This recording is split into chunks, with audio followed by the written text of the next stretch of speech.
Audio Jungle.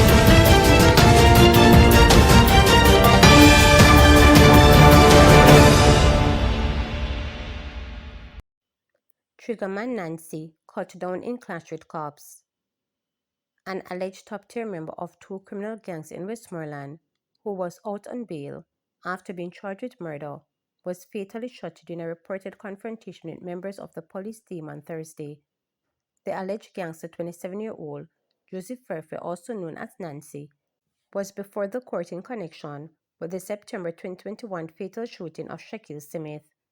He was also a suspect in the May 2025 murder of Michael Reed at a bar and gambling lounge in Westmoreland.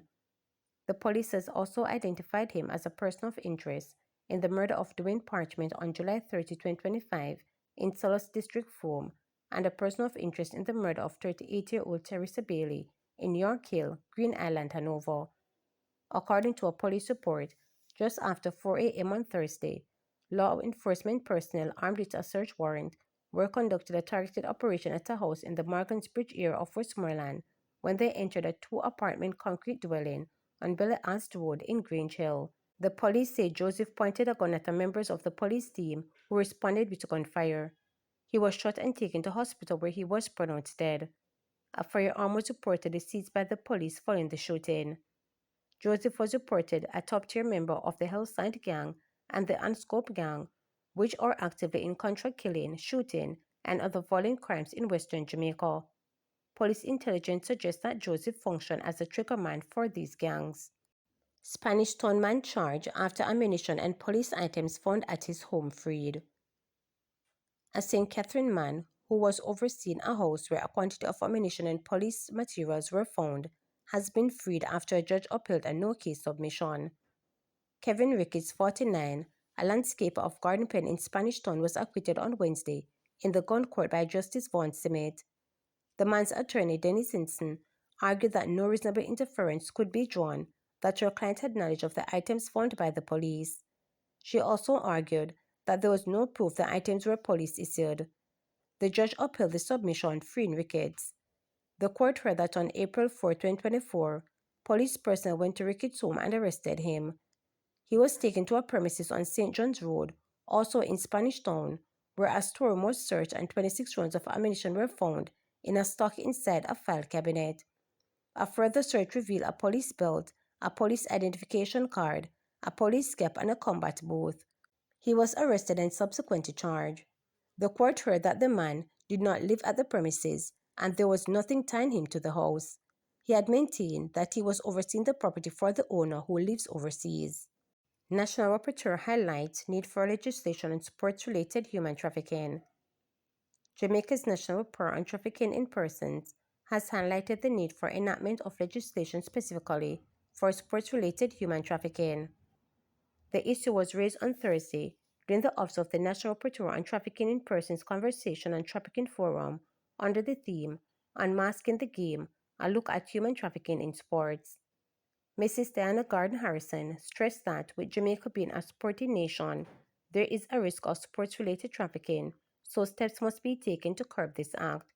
She cited a 2017 case in which a man trafficked young boys on pretense of being part of a football training camp, only to be sent on the streets to beg money from passing motorists.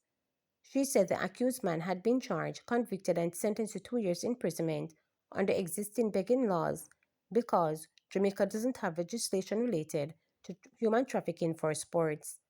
Mrs. Scott Harris explained that there are various ways by which persons can be trafficked via sports. Held in observance of World Day Against Trafficking in Persons, the forum served to bring awareness to human trafficking in sports and the impact that it grossly violates the human rights can have on victims. It engaged local anti-trafficking stakeholders, coaches, and sporting associations, as well as community leaders, law enforcement, and special service providers. The aim was to explore the intersection of human trafficking and sports and to strengthen collaborative efforts in prevention, protection, and prosecution. There is an emerging trend, and Jamaica is well placed to be exploited if we're not careful. We are sports. We have the athletes, we have the coaches, we have the fans, and we have very demanding fans who want the best all the time, and we're always urging for athletes to get to the next level. So the question is, why not? Because we see the potential for the risk and the vulnerability. When I think, for example, of a particular case that we've prosecuted here in Jamaica, which has all of the different characteristics of a sports trafficking case, but could not have been prosecuted as such because we don't have that yet in our legislative framework, it says that we need to start the dialogue urgently.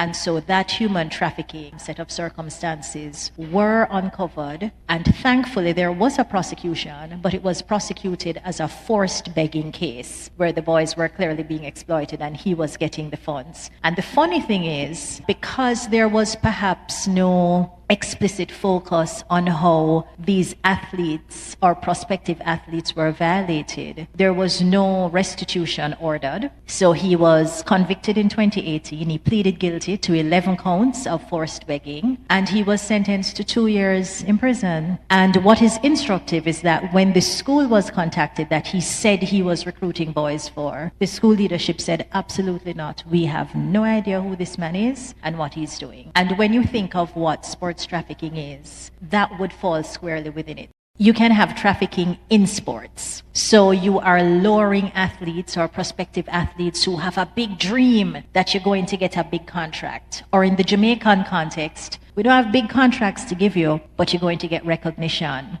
So you have the fake promises and then the exploitation happens. That's trafficking in sports. Then you have trafficking through sports, where sports is used as the cover, and then you have other forms of trafficking taking place. And then you have trafficking around sports, and this happens when there is a big sporting event. And so massive droves of people who were parts of teams and management and so on were coming into the country. And what we have seen in other areas of the world where you have the Olympics, World Cup, is that on the periphery, with all of these persons coming in, there is a heightened risk for vulnerable populations. You know, teenage girls who are just hanging out by the hotel because the players are coming back and so on, and one thing leads to another. And so these are some of the risks that are very clear and present.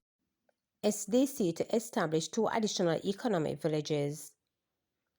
The Social Development Commission SDC will be establishing 2 additional economic villages as part of its ongoing mission to support and empower local economic initiatives across Jamaica.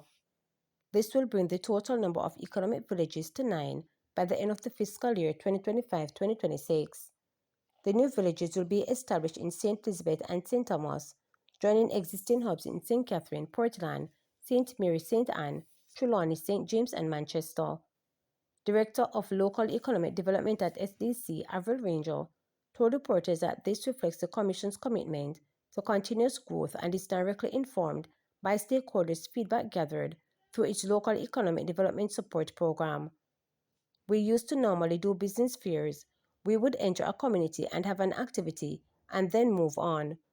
We had a discussion internal to the SDC, and we said we need to have more established spaces where LEIs can go on a continuous basis to promote their products, benefit from sales, and engage in networking, she stated, adding that economic village concept later emerged.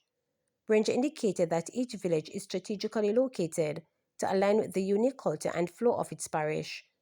The idea is that we can find spaces or hubs that have consistent traffic. People will stop by, engage with, spend their money, and pretty much have an LEI's earning at livelihood on a consistent basis, she stated. Ranger further noted that each economic village, LEIs are provided with essential equipment such as tents, tables, chairs, and tablecloth.